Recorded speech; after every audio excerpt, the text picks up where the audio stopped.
2 de abril de 1982, 40 años. Cierro los ojos, era viernes. Fue imposible tener clase normalmente en el Colegio Nacional número 1. Había mucha efervescencia, inclusive el plantel docente, salvo la profesora de historia, la señorita Ornagui, quien advirtió sobre los enormes riesgos que la acción de desembarco en las Islas Malvinas podría traer aparejada. El día 1 de abril, les quiero recordar que todavía los diarios hablaban de la posible caída de Galtieri y de los problemas en la Junta Militar por la brutal represión a las marchas de la CGT en las principales ciudades del país, el desastre de las detenciones, la represión en Buenos Aires, los heridos, los detenidos. En la ciudad de Mendoza, un muerto. Y entonces Galtieri le pide a Yamil Reston, que era jefe del 4º Cuerpo de Ejército de La Pampa, que se vaya a Mendoza a hablar con el gobernador para ver qué es lo que había pasado. Cuando termina de hablar con el gobernador, Reston se va al aeropuerto y en el aeropuerto le llega un mensaje urgente: tiene que esperar que venga el coronel Ferrero a hablar con usted.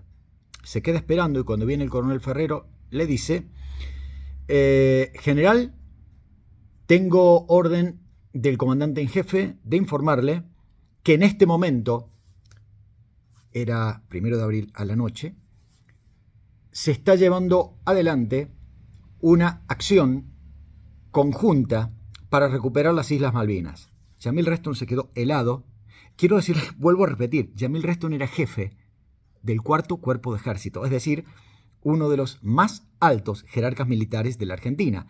Y cuando intentó decir algo, se le contestó: limítese a cumplir las órdenes que se le den de ahora en adelante y no opine.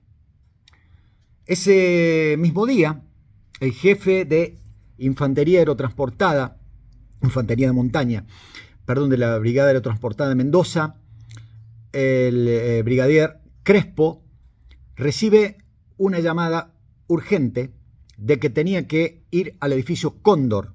Pregunta, mañana, dice, mejor dicho, voy a primera hora. No, venga ahora. Bueno, dice, ¿tengo que llevar ropa? Sí, para varios días.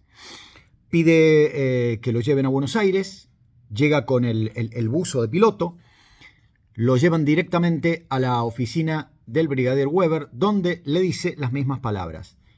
Debo decirle que en este momento se está llevando adelante una operación conjunta. Eran las 3 de la mañana del 2 de abril. Las 3 de la mañana del 2 de abril. Se está llevando adelante una operación conjunta para recuperar las Malvinas y usted debe hacerse cargo del Comando Operacional del Atlántico Sur. Usted debe controlar la frontera con Chile y luego va a tener que organizar la defensa en Puerto Argentino.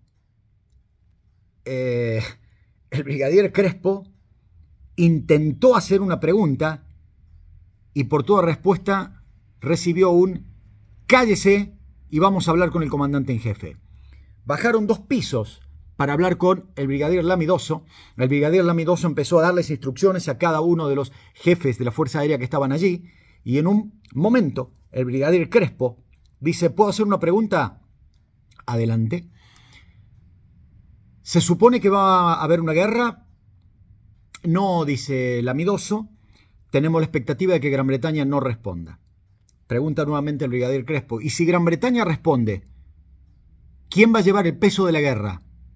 Contesta el brigadier Lamidoso: la Marina. La Marina se ha comprometido a mantener a la flota británica a 180 millas de las islas. El brigadier Ernesto Crespo preguntó nuevamente: ¿y alguien de aquí le cree a la Marina? Y por toda respuesta volvió a recibir un cállese y vaya a su destino. Cuando comienza el desembarco en las Islas Malvinas, la directiva era clara: que ningún británico, ni malvinense, ni soldado, ni autoridad política inglesa se tuerza siquiera un tobillo. Por eso, el fuego de los marines británicos no fue respondido y allí muere desangrado el capitán Giaquino. Los británicos son detenidos, se iza la bandera argentina, Gran Bretaña rompe relaciones diplomáticas y pese a que la Cancillería sostenía que había dialogado con Jordania, uno de los países no permanentes del Consejo de Seguridad, y que Jordania le había dicho: no hay posibilidad de que Gran Bretaña logre los 8 votos de ninguna resolución, el día 2 de abril, Gran Bretaña rompe relaciones diplomáticas. Los diarios vespertinos de Londres anuncian que zarpa la flota, que van a enviar submarinos nucleares y con tono triunfalista hacia la guerra, a recuperar lo que nos han quitado, a recuperar territorio de su majestad. Echan a los diplomáticos argentinos, notifican que la defensa diplomática de Gran Bretaña de ahora en adelante la hará la Confederación Helvética, Suiza en la República Argentina, y Argentina designa a Brasil por ante Londres.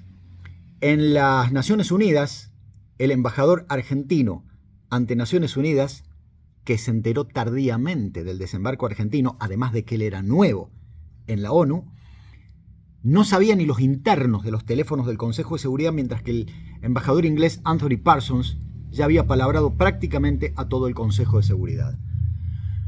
Conclusión, el día 3 de abril, de lo cual hablaremos mañana, Argentina recibe una resolución adversa, la resolución 502, por la cual se ordena el retiro de las fuerzas y de esa manera entonces los votos fueron 10 votos en contra de Argentina, un solo voto a favor Panamá, 4 abstenciones. España, Polonia, la Unión Soviética y China. Cuando Argentina preguntó al embajador de la Unión Soviética por qué no habían vetado, dijeron no teníamos la instrucción y es muy tarde a esta hora en Moscú, deben estar durmiendo.